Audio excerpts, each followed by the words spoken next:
안녕하세요. 안녕하세요. 예, 성형외과 전문의 김학주입니다. 오늘 만나서 반갑습니다. 네, 반갑습니다. 저는 오늘 필러랑 네. 보톡스 시술 관련해서 네. 궁금한 거 여쭤보려고 왔거든요. 네. 요즘 미간주름에도 보톡스나 필러나 되게 다양한 시술이 있는데 그게 어떻게 차이가 있는지. 일단 미간에 주름이 있다는 것 자체는요. 네. 가장 우선돼야 되는 치료는 필러가 아니라 보톡스가 맞습니다. 왜냐하면 주름을 만드는 근육 자체에 이완을 시켜줘야 되고 근육에 네. 힘을 빼줘야 되기 때문에 그 보톡스를 맞는 게 맞는데요. 이제 필러를 사용하게 되는 경우는 우리가 이제 굉장히 그냥 편하게 릴렉스한 상태에서 미간 사이 전혀 긴장이 들어가지 않은 상태에서 봤을 때 내천자 선이 새겨지시는 분들이 있어요. 그런 경우에는 필러로 그 공간을 채워주고 보톡스 시술을 하는 게 맞거든요. 근데 우리 평상시에 이제 예방 차원에서도 그렇죠. 인상을 이렇게 한번 써보시겠어요? 그렇게 근데 지금은 지금 정도면은 굳이 맞으셔야 될까 이런 생각을 하지만은 지금보다 이제 너무 습관적으로 많이 쓰시게 된다면 네. 그 정도는 맞으셔야 되는 게 맞아요. 아. 근데 지금은 모델분께서는 전혀 맞지 않으셔도 됩니다. 네. 그렇군요. 그래서 필러는 보통 이제 가만히 있어도 여기 이렇게 딱 새겨주신 분들이 있어요. 그러면은 이제 필러하고 보톡스하고 같이 시술하는 게 좋죠. 네.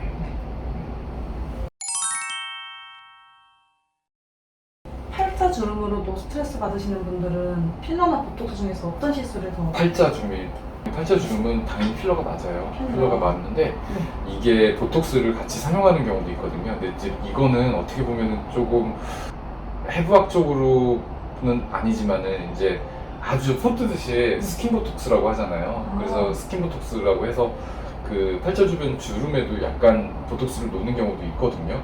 근데 이걸 너무 많이 용량을 놓게 되면은 윗입술을 잘 못 움직이는 그 불편함을 느끼실 수가 있어요. 그래서 보톡스는 보통 팔자 주름 치료에는 주가 될 수는 없고요. 팔자 주름은 우선적으로는 필러가 맞다라고 말씀을 드릴게요. 그리고 또 하나 헷갈려 하시는 것 중에 하나가 팔자 주름하고 귀족하고의 이런 두 가지 또 상관관계를 생각해 볼 수가 있거든요.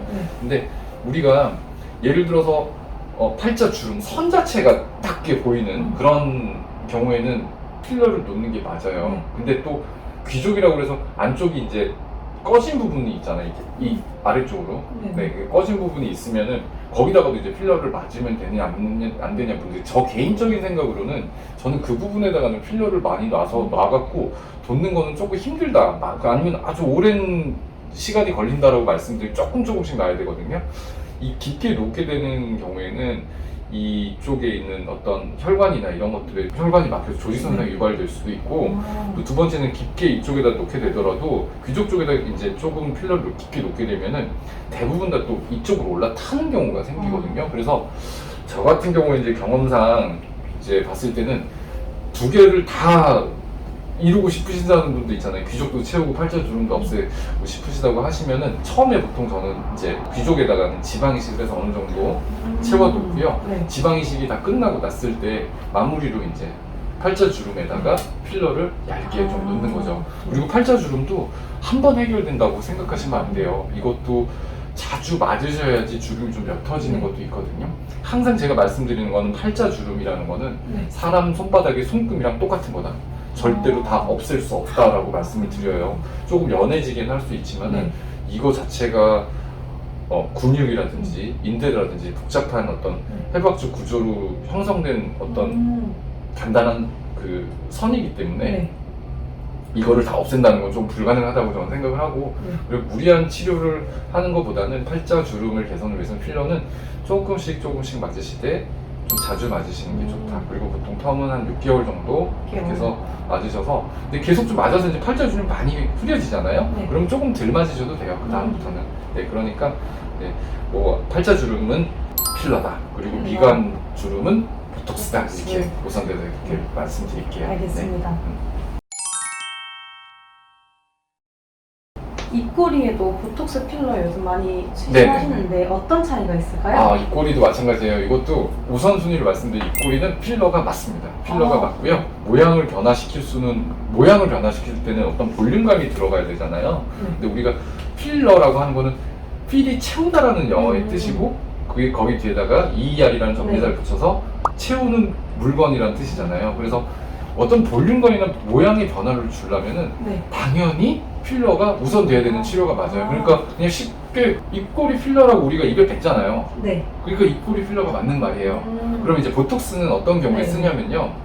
이제 보통은 여기다가 음. 보통은 보톡스를 좀 넣는 경우도 있거든요. 네. 근데 요거는 조금 조심스럽게 놔야 되고 숙련도가 필요한 게 저는 일단 웬만하면 입꼬리 보톡스는 잘 사용을 하진 않고요. 근데 입꼬리 보톡스를 놓게 되면은 아래쪽으로 당기는 힘 자체를 네. 이쪽에다 이제 보톡스 입꼬리 아래쪽에다 좀 놔주게 되면은 이 힘이 약해지거든요. 아. 그러니까 하는 힘이 약해지니까 입꼬리를 아래쪽으로 당기려는 아랫입술의 힘을 좀 빼주는 거예요. 그러니까 그런 건데 근데 이게 유효기간이 그리 길지는 못해요. 보톡스 자체가. 그리고 네. 너무 많은 용량을 넣으면 입술이 찌그러진 듯한 그런 느낌이 나고 아랫입술도 움직임의 불편함이 상당히 많게 되거든요. 그래서 그냥 쉽게 외우시는 그냥 우리가 일반적으로 그냥 쉽게 외워볼까요? 그러면은 그냥 미간 보톡스, 팔자 필러, 입꼬리 필러. 네. 아. 그게 입에 좀 착착 네. 그게 달라붙죠? 그러니까 달라붙는 네, 느낌이구나. 그걸로 생각해 보시면 될 것 같아요. 네. 보톡스랑 필러를 한 번에 맞을 수 있어요? 아 당연하죠. 같이 하셔도 됩니다. 미간 보톡스 맞으실 때는 아까 내천자 새겨지고 이제 깊이 고랑이 파 있는 경우에는 필러 시술을 같이 한다고 말씀드렸잖아요. 네. 네, 그 동시에 같이 시술하셔도 아. 돼요. 네, 전혀 지장 없습니다. 왜냐하면은 그 보톡스를 넣는 층도 좀 다르고요. 필러를 너무 깊게 넣는 것보다는 필러를 조금 얇게 넣는 게 좋거든요. 대신에 보톡스는 좀 깊게 넣어서 근육층에 작용을 할 수 있게 만들어주는 거니까 뭐 어쨌든 깊이가 좀 다르니까 네, 미간 보톡스나 필러는 동시에 시작하셔도 되고요. 네. 입꼬리 같은 경우도 네. 어차피 네, 똑같습니다. 윗입술에다가 우리가 필러를 맞잖아요. 맞아요. 근데 보톡스 맞는 건 아랫입술 아래쪽에다 훨씬 더 아래쪽에다 맞는 거거든요. 그러니까 같이 맞으셔도 되는 거죠. 네, 같이 맞으셔도 됩니다. 네. 알겠습니다.